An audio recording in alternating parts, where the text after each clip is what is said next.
Welcome to part 10 of Let's Play Pokémon FireRed, and are we even allowed to be here? The game corner over here is essentially a casino. It's a very small casino, but still. Apparently in the world of Pokémon, 10-year-olds are just allowed to gamble, but that's not why we're here. We're here to challenge this random Team Rocket member who seems to be guarding this totally non-suspicious poster. I know I mentioned this in the last video, but I'm never really gonna show off the slot machines or go really in depth of the gambling or the game corner in general. But again, I am gonna need the coins, so instead of actually getting the coins through the gambling or the slot machines, I'm just gonna buy a whole lot of coins. You can also get some free coins by talking to some people in the game corner and even find some on the ground. But if you really want to get a whole bunch of coins without spending a whole lot of money, you can try the slot machines out. They're not very hard to understand. If you put in 1 coin, you have to win by lining up the right icons in the middle row. If you put in 2 coins, you can also win if the icons line up in the bottom and top row. And if you put in 3 coins, you can also win if things line up diagonally. But don't do it because it's all random and gambling is dumb. But if you are going to do so, here in the game corner all the way to the left, there's this lady in a red dress. The slot machine to the south of her, that one has an increased chance of that you actually win something. So always go with that one, though it's still not very reliable. But if you do happen to win a whole bunch of coins, you can use them next door in the sort of game corner store, I guess. But there you can use the coins to buy certain items, certain TMs, and even specific Pokemon, and which Pokemon is depending on which version you have. However, in every single version of the game, Generation 1 or its remakes, that is the only way you're gonna get a Porygon. Porygon cannot be found in the wild, so if you're going for Pokédex completion, you kinda have to spend some time in the game corner, either just buying coins or gambling. But by fighting the guy in front of the totally non-suspicious poster, it seems we have uncovered a secret. The game corner is actually run by Team Rocket and they have an entire base underneath. I guess that's how they get their fundings for their evil things. And because we have nothing better to do, we're gonna explore that base and fight some Team Rocket members. But before we do that, we're gonna put Ignis in our party. Sorry, monk woman. I've already said my goodbyes, so bye. But we now have a fire type in our party. He also has the ability Intimidate, so whenever we send Ignis out in battle, he will automatically lower the attack stat of his opponent by 1 stage. Pretty useful. Except when the opponent doesn't really rely on his attack stat and more so on his special attack stat. Oh, and Ignis also has a Rust Berry. Sometimes Pokemon you find in the wild can have a small chance of having a certain item on them.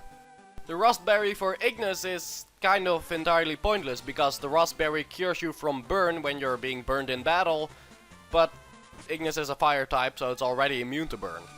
But you can give it to a different Pokemon just in case. You can also use it as not as a health item but as a status healing item. However, you should always use them as a health item instead of the medicine items, because there are other medicines for that. However, during the battle it can only be used once, so you get burned, the Rust Berry will heal you, but after that you can get burned again and you won't get an automatic heal. That is pretty much how all the berry items work. But now we're in the Rocket Warehouse. There are items to find, there are trainers to fight. That's about it. And of course I'm only showing off the trainers with any sort of interest, like Pokemon we haven't seen before.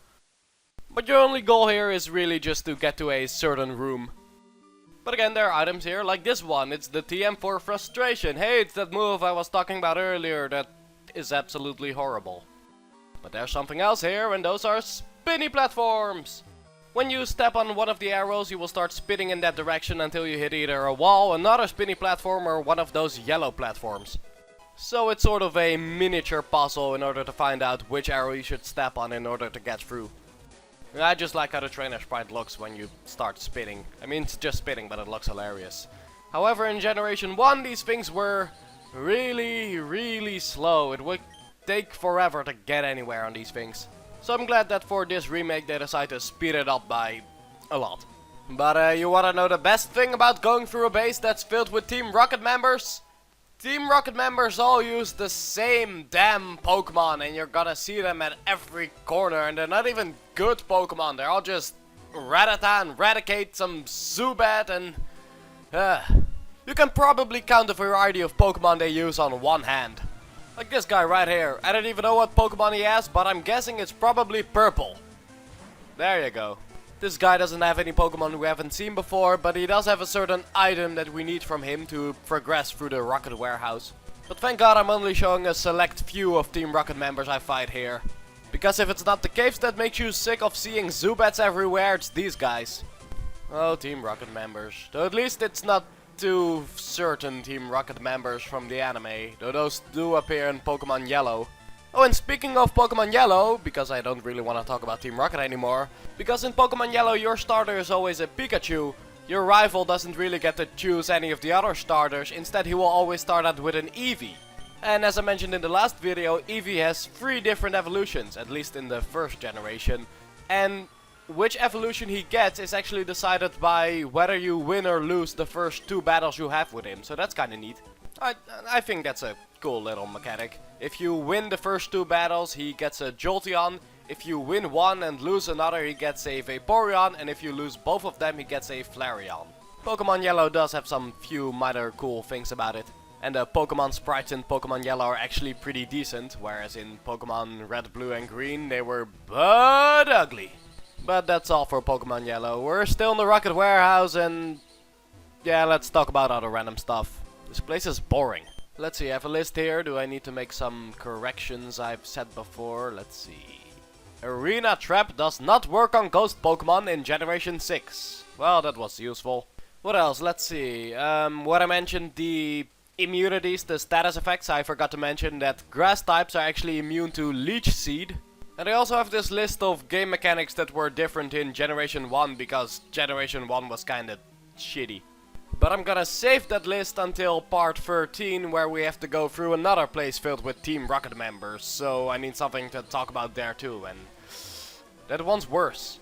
In the meantime, oh my god, spinny platforms everywhere. How the hell did Twitch Plays Pokemon ever get through this? And that was Generation 1, where it made you move so slow. They must have been stuck there for hours. Granted, Twitch Plays Pokemon was everywhere for hours. For those of you who don't know what it was a hype on twitch.tv a while back where people in the chat would be able to type commands like up and the player would move 1 step up, and with like 1 million people doing this at once, yeah, you can't really get anywhere. Oh, look, a Hyper Potion. Hyper Potion is just like a potion, but where a potion restores 20 HP, a Hyper Potion restores 200 HP. There's also the Super Potion, which restores 50 HP, and then there's the Max Potion, which would always restore all of your HP. Though I rarely use it because the HP that Hyper Potions give me is usually enough. Unless you're using a Chansey, of course. Hey, we're still in the Rocket Warehouse and we have to beat those 2 guards, so I'm gonna show them off. But I'm gonna start another random topic. The female trainer, yes, that's something. At the beginning of the game you get the option to choose between a male trainer and a female trainer. That option wasn't there in Generation 1, you would always have to pick the male trainer. Female trainers were added in Pokemon Crystal and Beyond, and don't tell anyone, but I usually prefer playing as the female trainer, just because, as I've said before, I just like female character designs better usually. Though, fun fact, Generation 1 was originally supposed to have a female main character trainer. I don't know if it was having the option to play as that female character, or just an extra rival like Generation 5 does. But this was never added in the final product, though this female character was revived through the Pokemon Adventures manga, and so they also made sure to add her in the remake we're playing right now. And she was pretty cool in the Pokemon Adventures manga, though I actually need to continue reading that. I think I stopped like halfway through the Generation 1, so I'm kinda behind on that. Hey, still fighting Team Rocket members. Do I have something to talk about? I can talk about the things you can buy in the Game Corner store. Now, why not? I have the time. Should fill up a few minutes. Let's start with the Generation 1. In all of the Generation 1 games you could buy the TMs Dragon Rage, Hyper Beam and Substitute. As for the Pokemon you can buy there, in Pokemon Red you can buy Abra, Clefairy, Nidorina, Dratini, Cypher and Porygon. And then in Blue and Japanese Green versions, that Nidorina was replaced with a Nidorino and the Cypher was replaced with a Pinsir. Then in the Japanese Blue version you have Abra, Pikachu, Horsey, Clefable, Dragonair and Porygon. And in the Yellow version it's Abra, Vulpix and Wigglytuff, Cypher, Porygon and Pinsir. Oh my god, an Arbok, something different. Well, not very different, it's still purple and a poison type, and all of the Team Rocket members still use them. But let's see, it's the evolution of Ekans, it's still a poison type, and its name is Cobra spelled backwards. With a K instead of a C, but okay. Back on track, those were all the things you can buy in the Generation 1 Game Corner store, but we're playing Generation 3 right now, so what can you buy there? Well, as far as TMs go, it's Ice Beam, Iron Tail, Thunderbolt, Shadow Ball and Flamethrower. All really good moves that I want all of them, which is why I'm gonna have to spend a lot of money by the end of the game. Then the Pokemon you can buy there in both versions, it's Abra, Clefairy, Dratini and Porygon. Then in FireRed you can buy a Cypher, and in Leaf Green a Pinsir. But in Pokemon FireRed and Leaf Green you can also buy some held items there, like the Smoke Ball, which when a Pokemon is holding it, it will never fail to escape from a random battle. The Yellow Flute, which can cure confusion, Miracle Seed, which makes grass type attacks stronger, the Carcoil, I'm not sure how to pronounce that, which makes fire attacks stronger, and Mystic Water to make water attacks stronger. That about sums up everything about the Game Corner. Let's look back at the screen where, for whatever fucking reason, I'm using an electric type against a ground type. What am I doing? Oh, and I'm also showing off what happens when I try to use counter, but the other Pokemon doesn't attack me, so counter will fail. Again and again. I'm so stubborn sometimes. And now the Sentry used Sand Attack a whole bunch of times, so now my accuracy is really low, meaning I'm gonna miss a whole bunch of times. Oh, and also show off, well, by pure accident, but I show it off nonetheless, that ground types can be paralyzed, just not by an electric type move. So you can still paralyze them by the means of Static or the move Glare, which is not an electric type move. I think it was early in this playthrough where I used a Thunder Wave on a ground type Pokemon. That's because usually immunities only go for attacking moves, and Thunder Wave is not an attacking move, it's a status move, but I'm guessing that ground types are still immune to Thunder Wave, even though they're still susceptible to other electric type status moves. Then again, flying types are still immune to the likes of Sand Attack, so it kind of depends on which status move, I guess. For example, ghost types are immune to normal type moves, but they can still be affected by the likes of Roar, which is a normal type move. My god, do I have nothing to talk about at this point. Let's talk about Cannabis, or just the Pokemon Gloom in general. Let's see. All its Pokédex entries just describe how much it smells. Oh, and how its drool is not actually drool, but some sort of nectar. It still looks like drool. Gloom, wipe your mouth! Though it can't, because its arms are too short. Also, what's with the balls on its head? I know it's supposed to be some part of a flower, but still looks weird. Oh, thank god, a new Pokemon, Sandslash. It's the evolution of Sandshrew. Still a ground type. That's about it. I do like Sandslash, it's a pretty okay Pokemon. What do I have about it? Its name is a combination of Sand and Slash. Wow, that is some very useful information. I'm sure I never would have guessed that. Pretty much this entire playthrough I just have Bulbapedia on standby. Oh, but how I love Absorb. Cannabis has been attacked multiple times by now and I'm still at full health. Well, not anymore, but that's because Sandslash has no health to steal anymore. So way to go Sandslash, you did a whole 8 points of damage during that entire battle. But we leveled up, that's always nice. Gloom evolves at level whenever the fuck you decide to give it a Leaf Stone. But my Growlithe is still a little bit behind in terms of levels, so I'm gonna send him out. And have I talked about his moves yet? It has Bite and Roar, 2 moves we've already seen before. Ember, which is just a damage dealing fire type move with a 10% chance of burning the target. And Takedown, which is a powerful normal type move, but it has a 25% recoil damage, which means that whenever you use a recoil attack you will damage the target, but part of the damage will also be done to the user. In the case of Takedown it's 25% or 1/4, so if I hit this Ekans with Takedown for 40 points, I will lose 10 points of health. Speaking of losing health, I've been poisoned, oh no! There are actually 2 types of poison, but one type of poison, which is sort of not officially known as badly poisoned, can only be afflicted with one certain move by the name of Toxic. People also sometimes refer to it as Toxic Poison, but more on that later. We are about to meet the boss of Team Rocket. This is Giovanni. He's supposed to be this sort of godfather, mafia, business running type guy who wears a suit. I don't know. He's pretty much our main antagonist of the game because all criminal organizations are taken down by 10-year-old kids. And he specializes in the ground type Pokemon because he runs an underground business. I don't know if that's the actual reason. That's the one I came up with, and I'm using a fire type against the rock ground type, which is a bad idea. But back to Giovanni. I like Giovanni alright, he's not very expanded upon. I like his Heart Gold and Soul Silver redesign where he gets a hat. I like hats. Also, I don't like his anime design where his suit is all orange. It looks ridiculous. Also, just Giovanni's role in the entire anime was... He's the boss of Team Rocket, but you barely ever saw him. Like, I think that in the first season they were trying to build him up by constantly keeping his face in the shadows, kind of like they did with the Fire Lord in Avatar: The Last Airbender.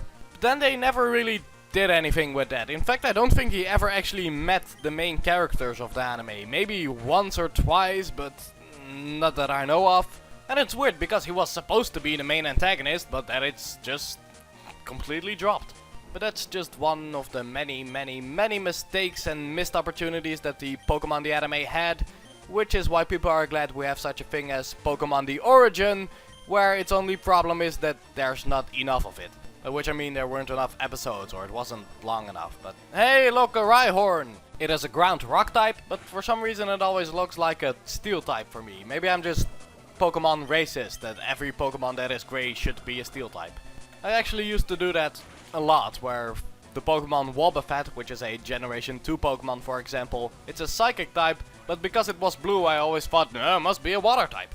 I am Poke racist, and I apologize. Giovanni here shouldn't be too hard to take care of. I mean, at this point you probably have either a grass type or a water type. Okay, not necessarily, but you can very easily get a water type or a grass type. Only problem is that a lot of grass type Pokemon in Generation 1 are also part poison, which is weak to ground. Hey look, a Kangaskhan, which is not a ground type. I always think it's a ground type. It's brown. I guess I'm Poke racist again, but it's a normal type.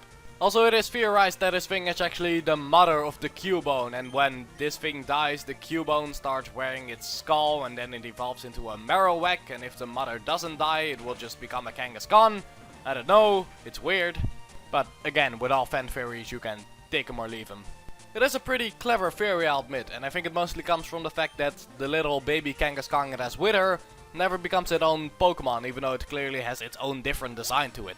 And it also doesn't really look anything like a Cubone, so it's not a Cubone, but again, take it or leave it.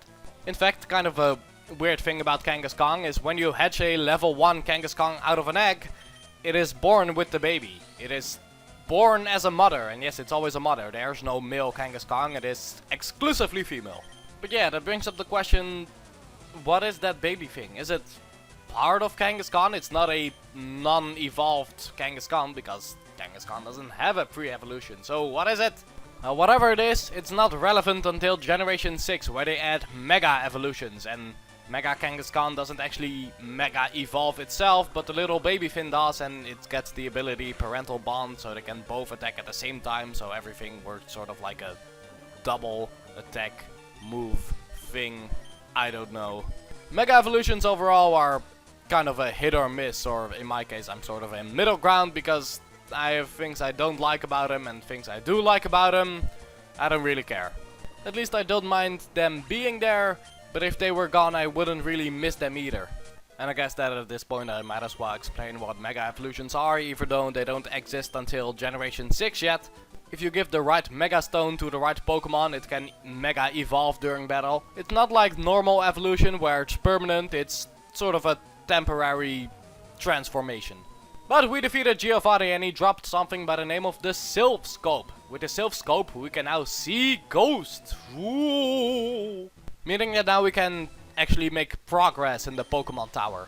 And it's all mandatory, because if you don't do the Rocket Warehouse, you can't do the Pokemon Tower, then you can't do Sylph Scope, and then you can't beat the 8th gym, and god damn it, I just beat your boss. Why do you think you can beat me? Why are you even here trying? Hate these guys. I don't even think he has any new Pokemon. I think I just forgot to fight him on my first trip, so now I have to fight him during my second trip. I think they're mocking me. In fact, I think it's working, because I just tried to use a fighting type move with a poison type. Oops. And then he uses Harden. I think he's not even trying to beat me. I think he's just stalling for time. But oh well, I guess it's working. Oh, now it's using minimize so it can avoid me better. This guy is stalling for time.